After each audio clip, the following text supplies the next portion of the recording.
What's up, you guys? It's Rob here. Today we're going to be going over ticker symbol AMC. We're going to be looking at it on the daily, weekly, and monthly time frame in anticipation for tomorrow's price action, March 30th. So just going to give you a brief technical overview and going to give you some news things that I found out on the stock that I felt like I wanted to share with you guys that might help drive the price action tomorrow. And let's hop on over here to the chart on Webull. And before I jump into the chart, I'm actually going to talk about the news stuff. So sorry to flip things around on you guys, but the huge three things that I really wanted to talk about was that AMC was part of an article that was mentioned that 3 stocks are ready for a big run. Well, this is great that we're getting media attention for one.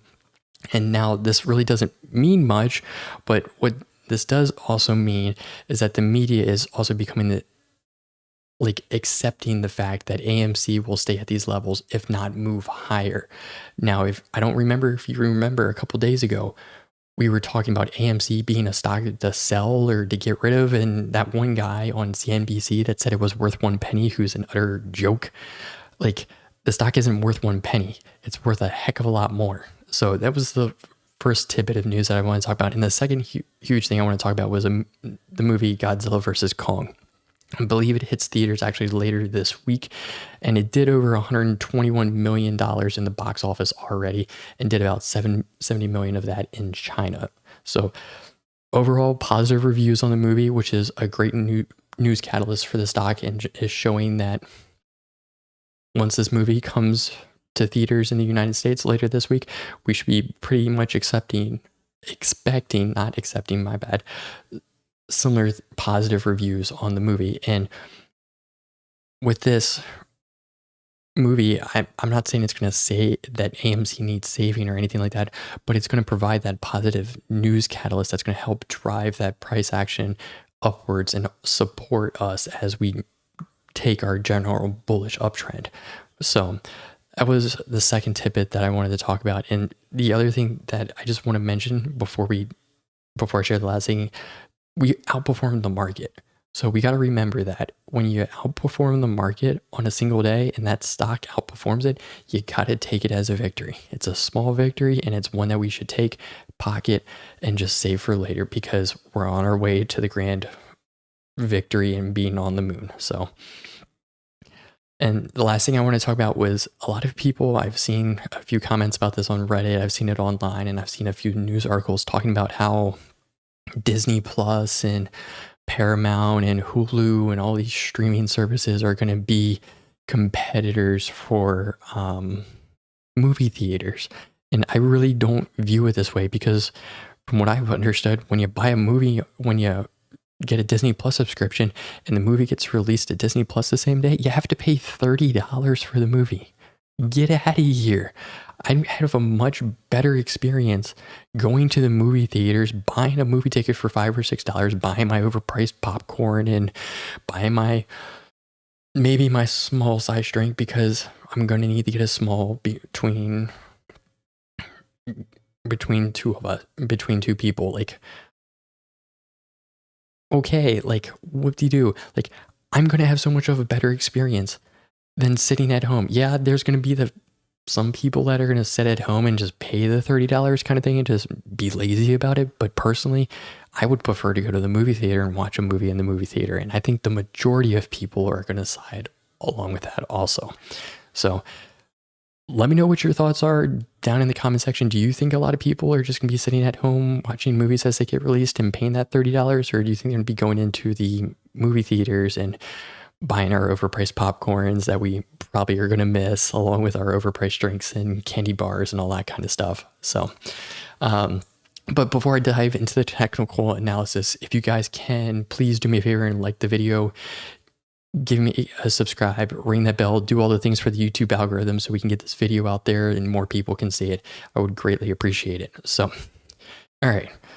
Getting that aside, let's take a look at today's price action. When I overall look at this chart, the huge thing that I see is we did pretty much a good period of consolidation. I mean, we did test a couple times of oversold, but we did definitely come back. And we kept the RSI pretty happy for a good portion of the day.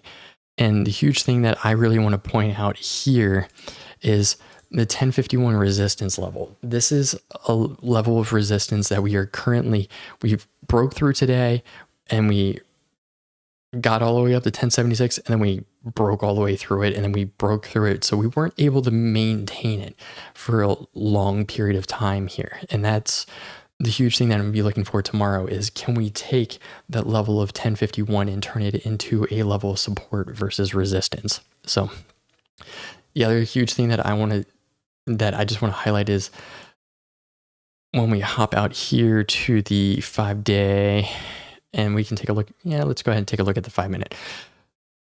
Pretty much today, the one time that we test overbought was right pretty much at the open, and then we almost touched it again here a little bit into the afternoon. But for the most of the day, we had it was pretty much a consolidation day, which is great for the stock. And it's great that we're sitting here and we didn't even test the psychological support of $10. It's really great that we didn't even touch that today. Like, we got to take that as a victory also. And the other huge thing that I want to take a look at is down here when we zoom in and take a look at the MACD. The MACD and the signal are staying pretty close together, and it seems relatively happy in my eyes.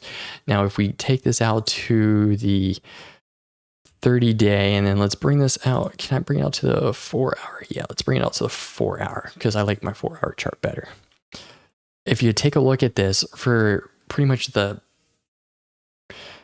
past day, we stayed relatively even. And if you look down here at the MACD, look how tight that is together. And we are literally below the equilibrium, which is phenomenal. And our RSI is sitting here at 44.62, so we're sitting below neutral, which is great. And guess what? We're trading within this channel. So what I would expect between this $10 and 1051 channel, hopefully what we can do is either consolidate tomorrow a little bit more, or we can make this breakout. Because let me tell you right now, you got the MACD over here on the 25th crossed over the signal, which is a bullish indicator. And we have our RSI sitting here at neutral. When I look at this at a technical level, we are primed and ready for a breakout at some point. Now, will the breakout be tomorrow, or will the breakout be later this week? I can't tell you. I wish I could, because I would have $1 million if I did. But aside from that, I'm looking for a breakout, hopefully in the next couple of days, to the upside because of this bullish indicator on the MACD. So that's pretty much all that I got for you guys. Like, if you can, like the video, give me a subscribe, ring that bell, do all the things for the YouTube algorithm so this video can get out there more. And while you're at it, down in the comment section below is a link to Webull. It is the trading platform that I'm using that gives you this lovely application of the charts where you can draw up your trend lines and all that kind of stuff and take a look at and do a technical analysis like I'm doing. And it helps us better understand the stock. But when you join Webull and immediately sign up, you get 1 free stock right away. And then when you deposit $100 on the platform, you also get another free stock, and they can be valued anywhere between $800 and $1,800. So when you do that, you get 2 free stocks and you get an automatic 8% return on your money. Can't beat it. But anyways, enough of the rambling and all that kind of stuff. I'll see you guys in the next one. Peace.